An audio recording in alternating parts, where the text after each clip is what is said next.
فيلم انفيرنو اللي بيقوم ببطولته توم هانكس اللي بيجسد دور عالم الرموز روبرت لانجدون. I left you a path. وده بيعتبر الجزء الثالث للفيلمين ذا دافنشي كود وانجلز اند ديمونز.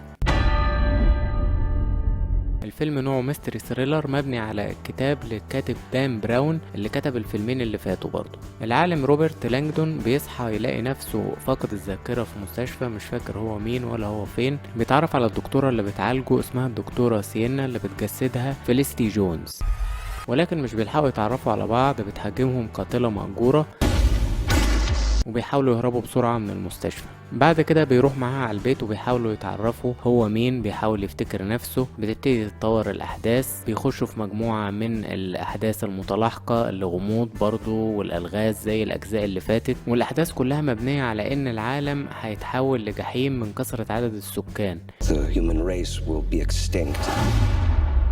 وكل الألغاز بتتجسد فيها المعنى ده، وبتظهر شخصية الكاتب الإيطالي من العصور الوسطى دانتي Dante's Inferno. اللي طرح قبل كده فكرة انفيرنو في أعماله القديمة. بعد كده بتتطور الأحداث، مازال العالم روبرت لانجدون ومع الدكتورة سينا بيحاولوا الهروب من البوليس ومجموعة من المنظمات اللي بتلاحقهم، المنظمات الغير المعروفة. وبيظهر بعد كده تهديد من راجل ملياردير وعالم في نفس الوقت اسمه زوبرست، عامل فيروس بيهدد بيه البشرية عشان ينقص عددها. وطبعا دي قضية أخلاقية مشهورة إن الناس العلماء بيبقى ليهم أفضلية على الناس العادية وبيحاولوا يقللوا من عددهم. دي قصة طبعا جدلية ومعروفة. في عندنا برضو الممثل إرفان خان Without Professor Langdon, no one could find the virus.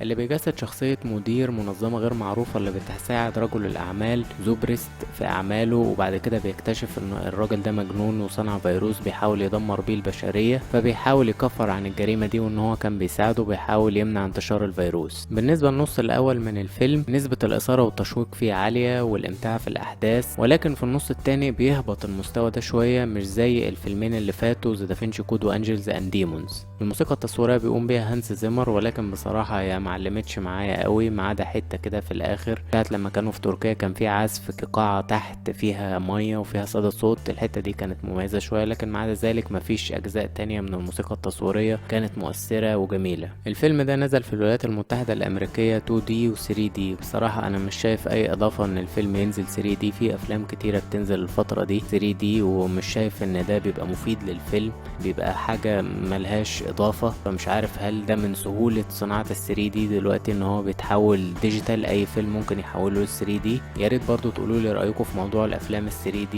هل حاسين إن الأفلام ال 3D كلها ممتعة ولا في كتير منها بيكون على الفاضي؟ الفيلم ده من إخراج رون هاورد، بالفعل هو كان الإخراج حلو، كان في مشاهد الجحيم وانتهاء البشرية برضو كانت حلوة، ولكنها كانت دقائق بسيطة ما كانتش منتشرة في طول الفيلم.